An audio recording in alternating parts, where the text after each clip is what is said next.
Hello বন্ধুরা, সবাই নিশ্চয়ই অনেক ভালো আছো। অনেকদিন পরে একটি ওয়াটার কালারে কাজ করছি। আমি আজকে যে কাজটি করছি সেটি হচ্ছে একটি রিভার এবং একটি নৌকা। দেখতে পাচ্ছ, আমি এটা ওয়াটার কালারে খুব সিম্পলি কাজ করার চেষ্টা করছি। খুব হালকা মাত্রা ওয়াটার কালার দিয়ে আমি কাজটা করছি, দেখতে পাচ্ছ। আমি ওয়াটার কালার নিয়ে কয়েকটি কথা বলতে চাই। তার মধ্যে একটি কথা হচ্ছে যে তোমরা যারা ওয়াটার কালার করতে চাও, ওয়াটার কালারটাকে খুব কঠিন মনে হয়, তোমরা সবসময় মনে রাখবে একটি কথা, সেটা হচ্ছে পানি হচ্ছে পানির মতোই সহজ, পানি আবার পানির মতোই কঠিন। তো তোমাদেরকে যদি ওয়াটার কালার করতে চাও, প্রথমে তোমাদের একটা জিনিস খেয়াল রাখতে হবে, সেটা হচ্ছে যে অবশ্যই অবশ্যই তোমাদেরকে খুব চমৎকারভাবে আগে ড্রয়িংগুলো শিখতে হবে। ড্রয়িংগুলো না শিখলে তোমরা ওয়াটার কালার করতে গিয়ে অনেক সময় দেখবে তোমাদের অনেক কিছু প্রবলেম হচ্ছে। সেই জন্য অবশ্যই তোমরা আগে ড্রয়িংটাকে ফোকাস করবে। আর ড্রয়িংটাকে যখন করবে, ড্রয়িং করার পরে যখন তোমরা ওয়াটার কালারগুলো করবে, ওয়াটার কালার কখনো হার্ড কালার করতে যাবে না। হার্ড কালার বলতে আমি বোঝাতে চাই যে এখানে যে কালারগুলো মূলত হচ্ছে খুব ডিপ বা যেটা গাঢ় কালার বলো বা যেটা ডার্ক কালার বলো, সেই কালারগুলো অবশ্যই ওয়াটার কালার করা যাবে না। তোমাকে আস্তে আস্তে ডার্ক বা ডিপ কালারগুলো করতে হবে। যতটুকু সম্ভব ওয়াটার কালার করার সময় তোমাদেরকে একটা জিনিস মাথায় রাখতে হবে, সেটা হচ্ছে যে ওয়াটার কালার যেন কখনো বেশি ডিপ থেকে যদি করতে চাও, তাহলে তোমার ওয়াটার কালার অনেক সময় প্রবলেম হবে। ওয়াটার কালার দুইভাবে করা যায়। একটা ওয়াটার কালার হচ্ছে যে তুমি চাইলে একবার ছবিটা ড্র করে সে এক সাইড থেকে একদম পুরো কমপ্লিট করে ছবিটা থেকে তুমি বের হতে পারো। আরেকটা হচ্ছে তুমি তোমার সাবজেক্টের কিছু কিছু জায়গা ধরে কাজ করতে পারো। যেমন তুমি স্কাই কালার করে নিতে চাইলে আগে করে নিতে পারো। তারপরে সাবজেক্টের এক একটা জায়গা আছে, যে জায়গাগুলো ধরে ধরে করতে পারো, সেটাও করা যাবে। আবার তুমি ওয়াটার কালারে ধরো সাবজেক্টের এক এক জায়গায় নিয়ে কাজ করতে চাও, সেটাও করতে পারো। যে যেভাবে ভালো লাগে সে সেভাবেই করতে পারো, কোনো সমস্যা নেই এতে। তবে বেশিরভাগ বড় বড় আর্টিস্ট যারা আছে তারা দুইভাবে ফলো করে। একটা হচ্ছে তোমার সবসময় ব্যাকগ্রাউন্ডের বা তোমার পুরোটার মধ্যে একটা কালার দিয়ে তারপরে কাজ ধরে। আরেকটা হচ্ছে যে একবারে তোমার যে কাজগুলো ধরে করা আর কি, মানে ডিটেলস নিয়ে কাজগুলি করা, সেগুলো এক সাইড থেকে খুব সূক্ষ্মভাবে ধরে ধরে ধরে ধরে কাজ করে। তো এই জিনিসগুলো তোমাদেরকে মাথায় রেখে তারপর তোমাদেরকে অবশ্যই ওয়াটার কালারের কাজগুলো করতে হবে। তাহলে তোমরা ওয়াটার কালারে খুব ভালো কাজ করতে পারবে। আর ওয়াটার কালারের মধ্যে সবসময় একটা জিনিস তোমাদেরকে মনে রাখতে হবে, যে হালকা করে করে তুমি তোমার কালারটা তুমি বসাবে। যখন তুমি যে কালারটা চাচ্ছ সেই কালারটা যদি তুমি বসাতে চাও, সরাসরি একবারে অনেক সময় সেটা শুকিয়ে কালারটা একটু হালকা হয়ে যায় বা একটু ডার্ক হয়ে যাচ্ছে বা কালারটা ছড়িয়ে যাচ্ছে। হ্যাঁ, ছড়াবে।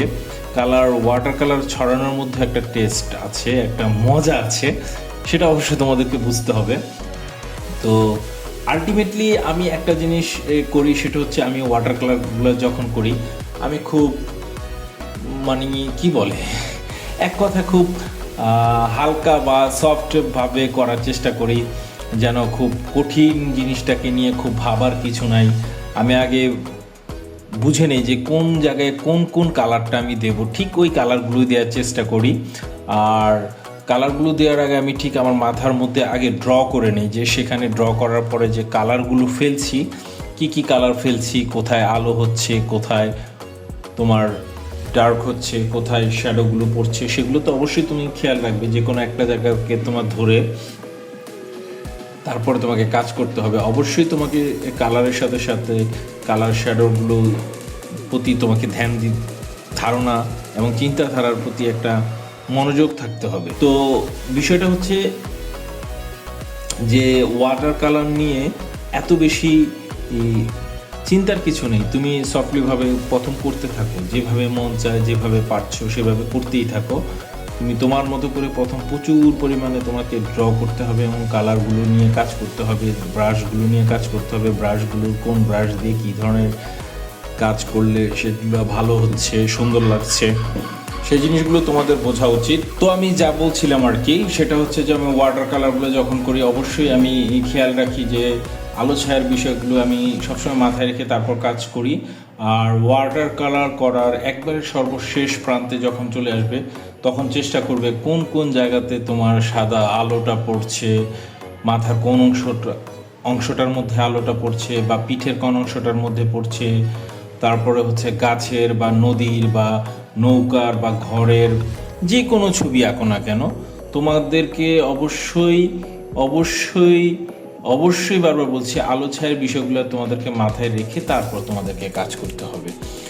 আর যখন তুমি আলো ছায়া করবে তখন ওয়াটার কালারটাকে ডার্ক থেকে সফট বা হালকা করে তুমি কাজটা করতে পারো, এতে তোমাদের অনেক চমৎকার চমৎকার ছবিগুলো হবে। আর ওয়াটার কালার করার জন্য তোমাদেরকে বারবার বলি, প্রচুর পরিমাণে ছবি আঁকতে হবে, প্রচুর পরিমাণে তোমাদেরকে ব্রাশ দিয়ে কাগজের উপরে ব্যবহার করতে হবে। ওয়াটার কালারের পেপারগুলো কিন্তু আবার আলাদা হয়। ওয়াটার কালারের যে পেপারগুলো দিয়ে তোমরা কাজ করতে চাও সেগুলো অবশ্যই অনেক রকমের ওয়াটার কালারের কাগজ হয়। এখন তুমি করতে করতে তুমি বুঝে যাবে কোন কাগজে তোমার জন্য ভালো বা কোন কাগজে তুমি কাজ করতে বেশি তোমার কাছে ইজি মনে হচ্ছে। তো এক একজন এক এক রকমভাবে এক এক কালার ব্যবহার করে কাজ করে থাকে। তো আশা করি তোমরা কিছুটা হলেও আইডিয়া হয়েছে। আর আমি চেষ্টা করব সবসময় তোমাদেরকে কালারগুলো নিয়ে কথা বলা, ড্রয়িংগুলো নিয়ে কথা বলা, এবং কাজগুলো কিভাবে করতে চাও, কিভাবে করলে আরও বেশি সহজ হয়, আরও বেশি সুন্দর হয়, ওইভাবেই আমি তোমাদেরকে দেখানোর চেষ্টা করব। ডিটেলস প্রত্যেকটা ছবি নিয়ে আমি কথা বলবো, ছবির জিনিসগুলোতে আমি কী ধরনের ব্রাশগুলো ব্যবহার করেছি, ব্রাশগুলোর সাথে অবশ্যই তোমাদেরকে পরিচয় হতে হবে। আর টানগুলো যে দিবে সেগুলো তো অবশ্যই তোমাদেরকে আত্মবিশ্বাসী হইতে হবে, প্রচণ্ড আত্মবিশ্বাসের সাথে তোমাদেরকে কালারের কাজগুলি করতে হবে, তাহলে দেখবে চমৎকার চমৎকার ছবি তোমরা ড্র করতে পারছো। আর ছবি আঁকাটা খুব কঠিন একটা বিষয় না, ছবি আঁকাটা হচ্ছে তোমাদের চিন্তা ভাবনা, তোমাদের মনোযোগ এবং তোমাদের স্পিরিটের উপরে ডিপেন্ড করছে। আর তোমরা যতটুকু বেশি নিজেকে মনে করবে যে আমার দ্বারা সম্ভব, তুমি অবশ্যই তত ভালো ছবি আঁকতে পারবে। তবে প্রচুর পরিমাণে তোমাকে ড্রয়িং করতে হবে এবং কালার করতে হবে, প্রকৃতির দিকে তাকাতে হবে। প্রকৃতি সবচেয়ে বড় শিক্ষক। প্রকৃতির কালারগুলো নিয়ে কাজ করো, দেখো দূরের কতটুকু দূরের কালার, কতটুকু ডিপ, কতটুকু লাইট, কতটুকু শ্যাডো করেছে, এই জিনিসগুলো খেয়াল করলে অবশ্যই তুমি ভালো কাজ করতে পারবে। আশা করি সবাই ভালো থেকো, চমৎকার এবং সুন্দর থাকার চেষ্টা করবে।